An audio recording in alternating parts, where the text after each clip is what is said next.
당신은 어떤 사람과 관계 맺고 계신가요? 당신의 자존감과 정서적 에너지를 조금씩 갉아먹는 사람들이 있습니다. 상처는 늘 당신이 감당하고 있진 않으셨나요? 오늘 이 영상을 끝까지 보셔야 하는 이유는 단 하나입니다. 그 말투와 행동 하나에 담긴 진짜 의도. 그걸 못 알아보면 앞으로도 똑같이 이용당할 겁니다. 더는 뒤늦게 후회하지 마세요. 관계를 끊어야 할 사람은 말투와 행동에서 먼저 드러납니다. 지금부터 그 조용한 경고들을 함께 짚어드리겠습니다. 그건 내 잘못이 아니야. 내가 예민한 거잖아. 난 그런 뜻이 아니었어. 무슨 일이 있어도 절대 자기 책임을 인정하지 않는 사람. 문제가 생겨도 단 한 번 사과하지 않는 사람. 그들과 함께 있으면 결국 상처는 늘 당신 몫이 됩니다. 처음엔 그들이 강해 보였습니다. 확신이 있고 흔들림이 없고 실수도 없어 보이니까요. 하지만 그건 강함이 아니라 자기 방어로 무장된 무책임이었습니다. 철학자 쇼펜하우어는 말했습니다. 자신의 잘못을 절대 인정하지 않는 사람은 그 자체로 폭력이다. 사과하지 않는다는 건 상대의 감정을 받아들이지 않겠다는 뜻입니다. 당신이 상처를 말해도 그들은 이렇게 말합니다. 그건 내가 그렇게 받아들인 거잖아. 나는 그냥 평소처럼 말했을 뿐이야. 이런 사람과 오래 지내면 당신은 점점 스스로를 의심하게 됩니다. 내가 예민한가? 내가 오해한 걸까? 내가 너무 감정적인가? 그 질문들은 곧 자기 감정을 부정하는 습관이 되고, 감정의 부정은 결국 나를 지우는 결과로 이어집니다. 문제는 이들이 주변에 너무도 자연스럽게 존재한다는 것입니다. 가족 안에, 직장 안에, 친구 관계 안에 이들은 항상 억울해하고 항상 피해자이며 절대 가해자가 아닙니다. 40대 직장인 영진 씨는 팀장과의 관계에서 그런 상황을 반복적으로 겪었습니다. 회의 시간마다 날카로운 비난, 모욕적인 농담. 하지만 문제를 제기하면 돌아오는 건 이 말뿐이었습니다. 왜 그렇게 기분 나쁘게 들어? 그냥 웃자고 한 말인데. 영진 씨는 점점 말이 줄었습니다. 자신이 틀린 건 아니지만 어쩐지 말할 용기를 잃어갔습니다. 그리고 결국은 자신을 탓하게 됐습니다.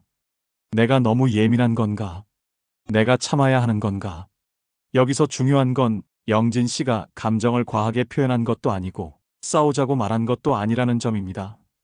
그저 자신의 감정을 상대가 건넨 말이 불편했다고 정중히 말했을 뿐입니다. 그런데도 돌아오는 건 회피, 비난, 침묵뿐. 결국 감정의 책임을 모두 자신이 떠안게 된 겁니다. 심리학에서는 이런 사람을 회피형 책임 전가자라고 부릅니다. 자신의 행동이 타인에게 미치는 영향을 외면하고 문제가 생기면 타인을 탓하며 자신은 늘 깨끗한 입장에 머무르려는 성향입니다. 이들은 종종 착한 사람을 노립니다. 왜냐하면 착한 사람은 불편함을 표현하는데 익숙하지 않고 자기 탓을 먼저 하기 때문입니다. 그래서 조용히 상대가 정한 기준에 맞춰 움직이게 되고 사과받아야 할 자리에 죄책감을 느끼게 됩니다. 이런 관계를 끊어내기 위해 가장 먼저 해야 할 일은 감정의 책임을 분리하는 일입니다. 그 사람의 말이 아니라 내가 무엇을 느꼈는지를 정확히 말하는 것입니다. 그 말은 저에게 상처였습니다. 저는 그렇게 느꼈고 그 감정은 제 것입니다. 농담이라 하셨지만 저는 웃을 수 없었습니다. 이건 변명도 공격도 아닙니다. 단지 내가 느낀 것을 내 이름으로 말하는 것. 사과할 줄 모르는 사람에게 반복해서 상처받지 않으려면 그 사람이 바뀌길 기다릴 게 아니라 내 감정부터 인정해야 합니다. 중요한 건 그 감정이 진짜라는 사실입니다. 설명이 부족해서, 상황이 복잡해서가 아니라 상처는 상처라는 것입니다. 관계는 어느 한쪽이 항상 옳거나 항상 져줘야 하는 것이 아닙니다. 건강한 관계는 상처를 인정할 줄 아는 사람과 맺을 때만 가능합니다. 당신은 상처받은 뒤에도 내가 더 조심해야 하나를 고민할 사람이 아닙니다. 당신은 잘못 없는 타인의 말에 스스로를 부정할 사람이 아닙니다. 사과 없는 관계에서는 결국 당신이 사라집니다. 이제는 감정의 책임을 분명히 나누세요. 당신을 지키는 건 그 첫 문장입니다. 그건 이렇게 하는 게 맞아요. 제가 해봐서 아는데 그건 별로예요. 제 말만 믿으세요. 말투는 친절했습니다. 목소리는 부드럽고 표정도 상냥했습니다. 하지만 이상하게 그 사람과 대화를 나누고 나면 마음 한쪽이 무거워졌습니다.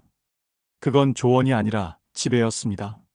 상대를 돕는 말처럼 포장되어 있었지만 실은 내가 옳고 넌 틀렸어라는 위계 구조가 깔려 있었습니다. 철학자 정약용은 말했습니다. 가르침은 때로 상대의 생각을 지우는 무기다. 이 말은 지식의 힘이 아니라 지식의 태도에 대한 경고입니다. 진짜 문제는 이런 말이 관계를 지배하려는 사람들의 도구가 된다는 점입니다. 50대 여성 수진 씨는 얼마 전 독서 모임에서 이런 사람을 만났습니다. 자신의 감상이나 생각을 이야기하면 늘 한 사람의 반응이 이랬습니다. 그건 좀 잘못 보신 것 같아요. 작가의 의도는 그게 아닐 텐데요. 수진 씨는 처음엔 그 말이 도움이 될 수도 있다고 여겼습니다. 하지만 시간이 지날수록 말수가 줄어들었습니다. 어떤 생각을 말해도 항상 누군가의 정답으로 정리되었기 때문입니다. 이런 사람들은 늘 먼저 말합니다. 제가 아는 바로는 제가 겪어봤는데요. 하지만 그 말들은 지식의 나눔이 아니라 우월한 자의 자랑이었습니다. 심리학에서는 이를 우월적 통제 욕구라고 부릅니다. 자신의 기준과 방식이 맞다는 확신으로 타인의 시도나 해석을 교정하려 들고 관계를 아래로 끌어내리는 심리입니다. 이들과의 대화는 결국 한 방향이 됩니다. 당신은 듣고 나는 말한다. 이런 환경에서는 당신이 무슨 이야기를 해도 늘 부족하고 늘 틀린 사람이 됩니다. 그리고 그게 반복되면 당신은 어느 순간 스스로 입을 닫습니다. 나는 표현하면 안 되는 사람이구나. 이것은 단순한 말버릇이 아닙니다. 관계의 지배 방식입니다. 여기서 중요한 건 이들이 문제 해결이 아닌 우위 확보를 목적으로 한다는 점입니다. 그들은 진짜 답을 찾고 싶어 하지 않습니다. 당신이 틀렸다는 걸 증명하고 싶어 합니다. 그들의 언어는 조언이 아니라 평가입니다. 당신이 말하면 바로 교정하고, 당신이 감정을 말하면 이성적으로 정리하려 들고, 당신이 선택하면 다른 방법이 더 낫다고 말합니다. 이럴 때 필요한 건 대립이 아니라 경계 설정입니다. 이렇게 말해보세요. 그 해석도 흥미롭네요. 저는 조금 다르게 느꼈어요. 그 방식도 좋은데 저는 제 방법으로 해볼게요. 고맙지만 지금은 제가 생각을 좀 더 정리해보고 싶어요. 이 말들은 상대를 공격하지 않으면서 당신의 자율성을 분명히 선언하는 말입니다. 관계는 정답을 말하는 사람이 아니라 다름을 존중하는 사람과 맺어야 오래갑니다. 진짜 좋은 조언은 타인의 판단을 잠시 멈추고 그 사람의 방식도 괜찮다고 인정하는 말입니다. 지식을 무기로 쓰는 사람에게서 멀어지세요. 그 말은 결국 당신을 작게 만들기 위한 도구일 수 있습니다. 말이 길어질수록, 판단이 많아질수록 그 관계는 더 이상 대화가 아닌 훈계로 흘러갑니다. 말의 목적이 도와주는 것이 아니라 내가 더 많이 알고 있다는 걸 드러내는 것이라면 그건 당신의 삶에 필요 없는 소음일 뿐입니다. 그 사람의 말보다 그 말 뒤에 숨어 있는 태도를 보세요. 그게 지배인지 존중인지 그걸 구별할 줄 아는 사람이 관계에서 무너지지 않습니다. 처음엔 너무 다정했습니다. 말투는 따뜻했고 관심은 세심했습니다. 감탄이 섞인 칭찬에, 대단하다는 표현에 나도 모르게 마음이 열렸습니다. 그 사람은 나를 인정해주는 사람처럼 느껴졌습니다. 다른 사람은 몰라줘도 저 사람은 내 진심을 알아보는구나. 하지만 어느 날부터 이상한 기분이 들기 시작합니다. 내가 원하는 답을 주지 못했을 때 그 사람의 태도가 바뀌었습니다. 차가워졌고 무뚝뚝해졌고 내가 무엇을 해도 반응이 없었습니다. 그제야 알았습니다. 그 사람이 내게 다정했던 이유는 나라는 사람 자체가 아니라 내가 가진 무언가가 필요했기 때문이었음을. 심리학에서는 이런 행동을 러브 밤빙이라 부릅니다. 지나치게 빠르고 강렬한 호감을 보이며 상대의 마음을 열게 만든 후 자신의 의도대로 조종하려는 심리적 조작 방식입니다. 러브 밤빙의 핵심은 진심이 아닌 계산입니다.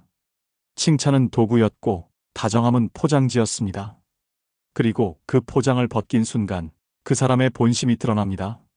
50대 남성 상훈 씨는 어느 날 동창회에서 한 친구를 다시 만났습니다. 오랜만에 만난 친구는 무척 반가워했고 예전보다 훨씬 살가운 말투로 다가왔습니다. 그때 너 진짜 멋있었어. 예전부터 너는 뭔가 다르다고 생각했어. 상훈 씨는 반가운 마음에 자주 연락을 주고받았고 몇 번 술자리를 가진 후 그 친구는 사업 이야기를 꺼냈습니다. 사실 너 같은 사람을 찾고 있었어. 우리 같이 하면 진짜 잘 될 것 같아. 그리고 상훈 씨가 확답을 미루자 그때부터 연락이 뜸해졌습니다. 말투도 건조해졌고 대화도 짧아졌습니다. 그제야 상훈 씨는 깨달았습니다. 나라는 사람이 아니라 내 가능성을 보고 접근했던 거구나. 러브밤빙은 연인 관계뿐 아니라 우정, 직장, 심지어 가족 관계에서도 벌어집니다. 그 사람은 당신이 아니라 당신이 가진 정보, 인맥, 호의, 재능에 관심이 있었던 겁니다. 심리학자 데보라 올웨이는 이런 관계를 정서적 흡혈이라고 표현했습니다. 상대의 인정 욕구를 만족시켜주는 말을 반복하면서 실제 목적은 자신의 욕구를 채우는 데 있다는 것입니다. 이런 관계의 핵심은 조건입니다. 내가 뭔가를 제공하지 못했을 때 그 사람이 등을 돌린다면 그 친절은 처음부터 거래였던 겁니다. 이런 관계를 구분하는 기준은 단순합니다. 당신이 무엇을 거절했을 때 그 사람의 태도가 바뀌는가? 거절했을 때 섭섭해하지만 존중해주는 사람이 있는가 하면 갑자기 차갑게 굴고 거리 두고 심지어 무시하는 사람이 있습니다. 그때 알아야 합니다. 그 다정함은 진심이 아니라 조건이었음을. 이럴 땐 이렇게 말해보세요. 그렇게까지 급하게 결정하고 싶지 않아요. 제 선택은 제가 정하고 싶어요. 지금은 그 제안이 저에겐 맞지 않는 것 같아요. 이 문장들은 상대의 조작에 휘둘리지 않겠다는 선언입니다. 다정함에 속지 마세요. 진짜 다정한 사람은 당신이 아니요라고 말했을 때도 여전히 따뜻한 사람입니다. 사람의 본심은 상대가 원하는 걸 주지 않았을 때 드러납니다. 그때 차가워지는 사람은 처음부터 당신을 사랑한 게 아니라 당신을 소비하고 있었던 겁니다. 처음부터 너무 달콤했던 사람, 그 달콤함에 조건이 숨어 있진 않았는지 돌아보세요. 관계의 진실은 말이 아니라 그 말이 끝난 후에 태도에서 드러납니다. 처음엔 따뜻했던 사람이 어느 순간 싸늘해졌습니다. 무슨 이유인지도 모르겠는데 대화가 끊겼고 당신의 메시지는 읽히지 않은 채로 남겨졌습니다. 그 사람은 분명 당신에게 호의를 보였고 관심을 갖는 듯 행동했으며 때로는 꽤 깊은 이야기까지 나눴던 사람이었습니다. 그런데 지금 당신은 이유도 모른 채 외면당하고 있습니다. 이런 변화는 단순한 기분의 문제가 아닙니다. 이건 심리학에서 말하는 사일런스 트리트먼트입니다. 침묵을 이용한 통제. 이 방식은 상대에게 설명 없이 대화를 차단함으로써 혼란과 불안, 죄책감을 유도합니다. 상대가 침묵하면 우리는 이렇게 생각하게 됩니다. 내가 뭔가 잘못했나? 혹시 기분 나쁘게 한 건 아닐까? 내가 먼저 사과해야 하나? 하지만 실상은 그 침묵이야말로 상대의 권력 행위입니다. 심리학자 카르멘 하라 박사는 말합니다. 침묵은 감정의 성숙이 아니라 감정의 회피다. 즉, 문제를 마주할 용기 없이 상대를 불편하게 만들고 그 책임을 떠넘기는 방식이라는 겁니다. 50대 여성 정연 씨는 친구와 오랜만에 여행을 다녀온 후 갑자기 연락이 끊겼습니다. 여행 중 사소한 의견 차이가 있었지만 서로 크게 언쟁한 것도 없었습니다. 하지만 친구는 여행 이후 연락을 피했고 단체 모임에서도 정연 씨를 대놓고 무시했습니다. 정연 씨는 며칠을 고민했습니다. 혹시 내가 예민했나? 내가 무슨 말을 잘못했나? 결국 조심스럽게 사과 메시지를 보냈지만 돌아오는 답은 없었습니다. 정연 씨는 그 침묵 앞에서 점점 작아졌고 나중엔 자신이 뭘 잘못했는지도 모른 채 죄책감을 느꼈습니다. 그게 바로 감정적 통제가 만든 결과입니다. 상대는 명확히 설명하지 않고 대화도 하지 않으며 단지 거리두기만을 반복합니다. 이 방식은 힘의 구조를 만듭니다. 말하지 않는 사람이 우위에 서게 되고 해명을 구하고 사과를 유도받는 사람은 항상 약자의 자리에 놓입니다. 심리학에서는 이를 소극적 공격이라고 정의합니다. 상대방을 직접적으로 공격하지 않지만 무반응이나 무시, 회피로 심리적 압박을 가하는 방식입니다. 이런 사람은 갈등을 마주하지 않고 침묵이라는 벽 뒤에 숨습니다. 그리고 그 침묵은 결국 당신을 의심하게 만들고 스스로를 무너뜨리게 합니다. 이럴 땐 어떻게 해야 할까요? 먼저, 침묵이 상대의 감정 표현이 아니라는 걸 인식해야 합니다. 그건 감정을 표현하는 게 아니라 당신을 조종하려는 도구일 수 있습니다. 침묵으로 상대한테서 사과를 끌어내고 설명 없이 거리를 두며 당신이 먼저 잘못했다고 느끼게 만드는 사람. 그건 감정의 교류가 아닌 심리적 권력 작용입니다. 이럴 때는 이렇게 말해보세요. 지금 상황이 이해되지 않습니다. 설명해 주시면 좋겠어요. 대화 없이 거리두는 방식은 저에게 상처가 됩니다. 대화가 어렵다면 저는 제 감정을 지키기 위해 이 관계를 잠시 멈추겠습니다. 이 말들은 당신의 감정을 지우지 않겠다는 선언입니다. 그 침묵 앞에서 너무 많은 걸 혼자 책임지지 마세요. 그건 당신이 잘못해서 생긴 침묵이 아닐 수 있습니다. 건강한 관계는 불편함을 말로 풀 수 있는 관계입니다. 설명 없는 차가움, 일방적인 거리두기, 그건 성숙함이 아니라 회피입니다. 당신은 이유도 모르고 사과할 사람이 아닙니다. 모든 침묵을 당신 탓으로 돌리지 마세요. 당신은 충분히 이유를 들을 자격이 있는 사람입니다. 당신의 감정은 외면받아도 괜찮은 감정이 아닙니다. 그 감정을 소중히 여길 줄 아는 사람이 건강한 관계를 만들어갑니다. 무조건 손절해야 할 사람을 떠난 자리에 우리는 누구를 곁에 두어야 할까요? 그 기준은 거창하지 않습니다. 당신을 조용히 지켜주는 사람, 당신의 감정을 말하게 해주는 사람, 당신이 사라지지 않도록 붙잡아주는 사람. 그런 사람의 말은 다릅니다. 첫째, 그래도 돼요라고 말해주는 사람. 당신이 실수했을 때, 당신이 망설일 때, 당신이 마음을 표현했을 때, 그럴 수도 있어요라고 말해주는 사람은 당신에게 조건 없는 안전을 제공합니다. 이 말은 위로이면서도 존중입니다. 심리학자 하인즈 코헛은 말했습니다. 건강한 자아는 타인의 공감 속에서 안정된다. 나를 판단하지 않고 내 감정에 이름을 붙여주고 존재 그 자체로 수용해주는 말이 있을 때 비로소 우리는 나답게 살 수 있습니다. 둘째, 그건 나도 어려워요라고 말하는 사람. 자신의 연약함을 드러내는 사람. 모든 걸 안다는 듯 말하지 않고 당신과 같은 자리에 서 있는 사람. 이 말은 상대를 교정하려는 조언이 아니라 우리라는 연대를 만들어줍니다. 관계에서 위로는 이건 이렇게 해야 해가 아니라 나도 그래에서 시작됩니다. 50대 남성 인호 씨는 건강 문제로 몇 달간 직장을 쉬게 되었습니다. 복직 후 동료들 대부분은 조심스럽게 묻거나 그냥 지나쳤지만 한 동료는 조용히 커피를 건네며 말했습니다. 나도 예전에 그런 시기 있었어요. 괜찮아지려고 애쓰지 않아도 괜찮아요.